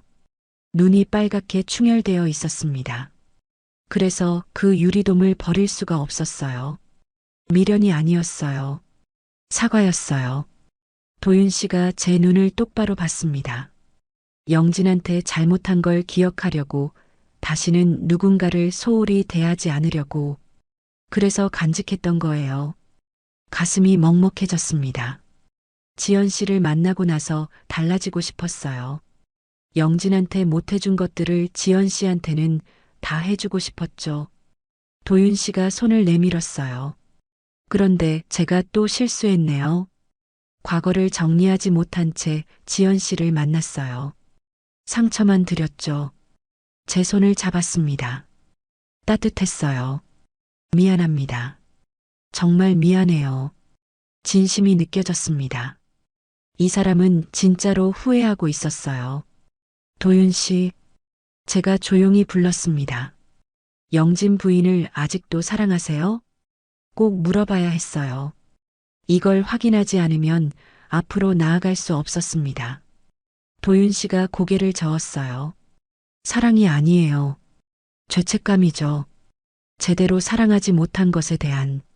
눈을 감았습니다. 영진을 사랑했지만 표현하지 못했어요.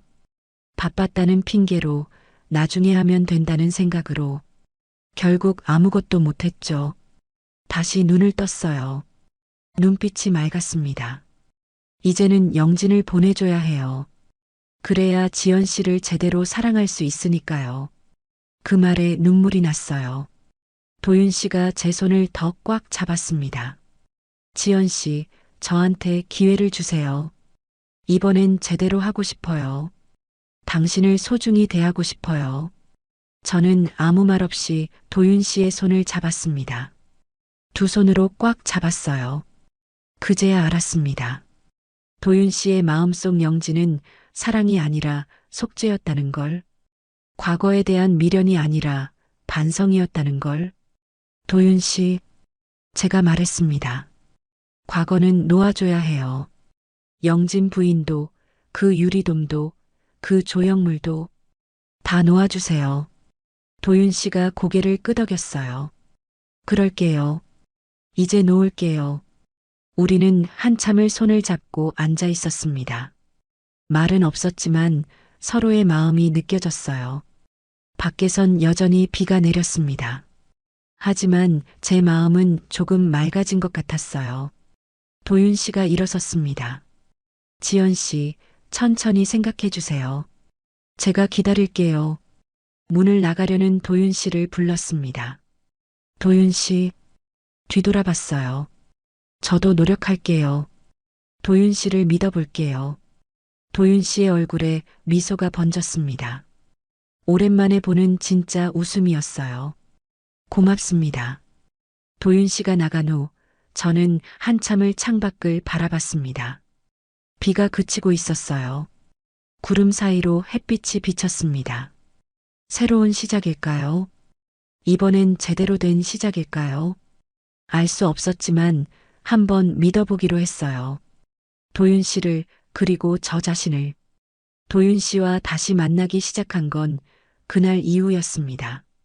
천천히 조심스럽게 서로를 알아갔어요. 이번엔 달랐습니다. 과거를 숨기지 않았죠. 서로의 상처를, 두려움을, 후회를 다 나눴습니다. 석 달이 지났을 때 도윤 씨가 청혼했어요. 꽃집 안에서였습니다. 무릎을 꿇지는 않았어요. 그냥 제 손을 잡고 조용히 말했죠. 지연 씨, 저와 결혼해 주시겠어요? 남은 인생 함께하고 싶습니다. 눈물이 났어요. 60 나이에 다시 청혼을 받을 줄 몰랐습니다. 네, 좋아요. 제가 대답했습니다. 도윤 씨가 저를 꼭 안아줬어요. 오래, 따뜻하게. 결혼식은 조용하게 올렸습니다. 가족들과 가까운 지인들만 초대했어요. 화려한 예식장 대신 작은 레스토랑에서 했죠. 은서가 걱정했어요. 엄마, 괜찮아? 사람들이 뭐라고 할 텐데. 60과 64. 이 나이에 결혼한다니 사람들은 수군거렸습니다. 늙어서 외롭다고, 돈 때문이라고 별소리를 다 했죠. 하지만 저는 개의치 않았어요. 은서야, 엄마는 행복해. 그걸로 충분해. 그렇게 말했습니다. 정말 그랬어요. 남들이 뭐라든 상관없었습니다. 결혼식 날이었어요. 저는 하얀 원피스를 입었습니다. 웨딩드레스는 아니었지만 단정하고 예뻤어요. 도윤 씨는 네이비 정장을 입었죠. 식은 간단했습니다. 서약을 하고 반지를 주고받고 키스를 했어요. 60 나이에 하는 키스였지만 설렜습니다. 가슴이 두근거렸어요. 하객들이 축하해줬습니다. 박수를 쳤죠. 은서도 울면서 웃었어요. 제 손을 꽉 잡아줬습니다. 엄마, 행복해. 딸의 말에 눈물이 났어요. 고맙다고, 사랑한다고 속삭였습니다. 저녁이 됐어요. 식이 끝나고 우리는 도윤 씨 집으로 갔습니다. 아니, 이제는 우리 집이죠. 큰 집이었어요. 처음 들어가 보는 곳이었습니다. 도윤 씨가 손을 잡고 안내했어요. 천천히 둘러보세요. 이제 지연 씨 집이에요. 거실도 넓었고 부엌도 컸습니다. 창문으로 보이는 야경이 아름다웠어요. 침실로 들어갔습니다. 킹사이즈 침대가 있었어요. 깨끗하게 정돈되어 있었죠. 도윤 씨가 제 옷을 벗겨줬습니다. 손이 떨렸어요. 저도 떨렸습니다. 우리는 침대에 앉았어요. 한참을 그렇게 앉아 있었습니다. 어색했지만 싫지 않았어요. 도윤 씨가 물었습니다. 이 나이에 이런 감정이 가능할까요? 목소리가 떨렸어요. 불안한 것 같았습니다. 저는 조용히 웃으며 말했어요. 사랑은 나이가 아니라 용기로 하는 거래요. 도윤 씨가 저를 봤습니다. 눈빛이 따뜻했어요. 지연 씨, 고맙습니다. 제 인생에